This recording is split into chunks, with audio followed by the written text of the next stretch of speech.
नमः शिवाय, हर हर महादेव। दोस्तों, आज की इस वीडियो में मैं आप सभी को महाशिवरात्रि की व्रत कथा सुनाऊंगी। तो चलिए महाशिवरात्रि की व्रत कथा सुन लेते हैं। अपने हाथों में थोड़े से अक्षत और फूल ले लीजिए और अब बड़े ही प्रेम भाव के साथ कथा का श्रवण कीजिए। प्राचीन काल में एक बहलिया था जो नित्य प्रतिदिन अनगिनत निरपराध जीवों को मारकर अपने अपने परिवार का पालन पोषण करता था। एक दिन पूरे जंगल में विचरण करने के बाद भी जब वो बहलिया को कोई भी शिकार नहीं मिला तो वो शुभदाकुल होकर एक तालाब के किनारे चला गया। उसी स्थान पर एक बेल वृक्ष के नीचे शिवलिंग स्थापित था। बहलिया जाकर उस बेल वृक्ष के ऊपर बैठ गया और वहां बैठे बैठे पत्तों को तोड़ तोड़ के नीचे गिराने लगा। बहलिया को बिल्कुल नहीं पता था कि पेड़ के नीचे शिवलिंग स्थापित है। बहलिया तो बेलपत्र के वृक्ष के ऊपर बैठकर अपने शिकार का इंतजार कर रहा था। जैसे ही कोई पशु तालाब में पानी पीने के लिए आया, बहलिया उसे अपना शिकार बना लेगा। ये सोचते सोचते बहलिया बेलपत्र के पत्र तोड़ तोड़ कर नीचे गिराने लगा। बहलिया जो बेलपत्र गिरा रहा था वो सीधे शिवलिंग के ऊपर चढ़ रहे थे और पूरा शिवलिंग बेलपत्र से ढक गया। कुछ रात बीत जाने के बाद गर्भवती एक हिरनी उस तालाब में पानी पीने के लिए आई और बहलिया ने जैसे ही शिकार करने के लिए निशाना साधा, वैसे ही हिरनी बोली कि हे व्याध, मैं अभी गर्भवती हूँ, प्रसव बेला भी समीप है, इसलिए इस समय मुझे मत मारो, मैं प्रजनन क्रिया के बाद शीघ्र ही आ जाऊंगी। बहलिया उसकी बातों को मान गया। थोड़ी रात बीतने के बाद में एक दूसरी हिरनी उस स्थान पर आई। बहलिया के निशाने साधते ही उस हिरनी ने निवेदन किया कि मैं अभी ऋतु क्रिया से निवृत्त काम हूँ, इसलिए मुझे अपने पति के साथ समागम करने दीजिए, मारिए नहीं, मैं मिलने के पश्चात स्वयं तुम्हारे पास आ जाऊंगी। बहलिया ने उसकी बात को भी स्वीकार कर लिया। अब रात्रि के तृतीय बेला में एक तीसरी हिरनी छोटे छोटे बच्चों के साथ उस जलाशय में पानी पीने के लिए आई। जैसे ही बहलिये ने निशाना साधा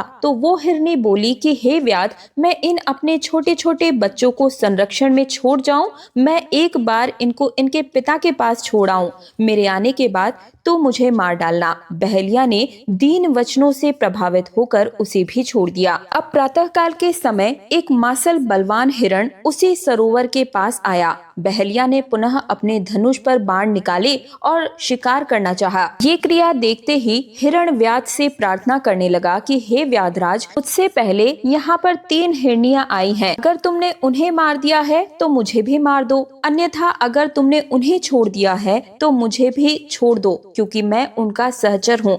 एक बार उनसे मिलकर आ जाऊं, इसके बाद आप मुझे मार देना। उस हिरण की करुणा भरी बातें सुनकर बहलिया ने उसे भी छोड़ दिया। वो पूरी रात जागरण में और शिव प्रतिमा पर बेलपत्र चढ़ाने में व्यतीत हुई और इसी कारण से बहलिया का हृदय परिवर्तन हो गया और वो निर्दयता से कोमलता की तरफ बदल गया। अपने हिरनियों से मिलने के बाद में वह हिरण अपने पूरे परिवार के साथ बहलिया के पास आया, लेकिन उसकी सत्यवादिता को देखते हुए बहलिया ने अहिंसावादी होने का प्रण ले लिया।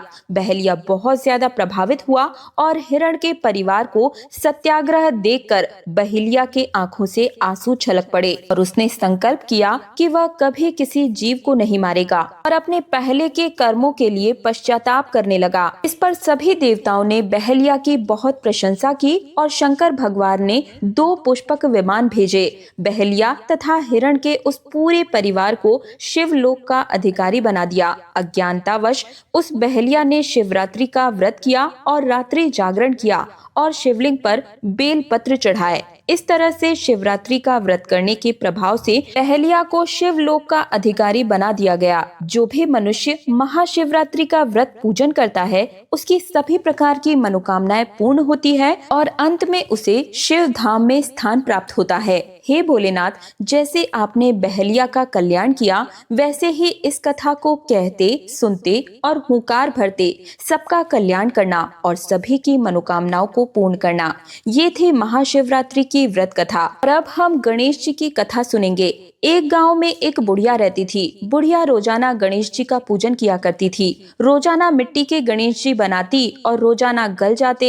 बुढ़िया के घर के सामने एक सेठ जी हवेली बना रहे थे।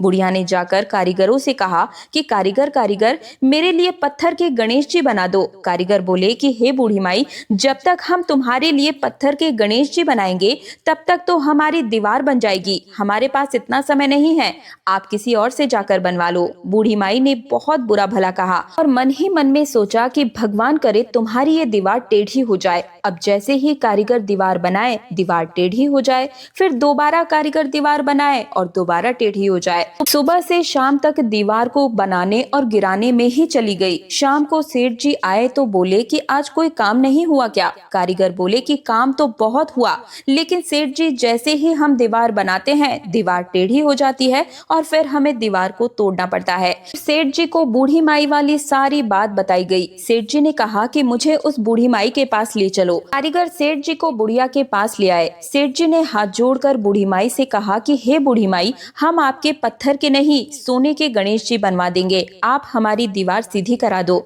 गणेश जी तो सारी बात सुन रहे थे। जैसे ही सेठ जी ने ये बात कही वैसे ही सेठ जी की दीवार सीधी हो गई। सेठ जी ने बूढ़ी माई के लिए सोने के गणेश जी बनवा दिए। हे गणेश जी महाराज, जैसे आपने सेठ जी की दीवार सीधी की वैसे ही इस कहानी को कहते, सुनते और हुंकार भरते सभी की मनोकामनाओं को पूर्ण करना।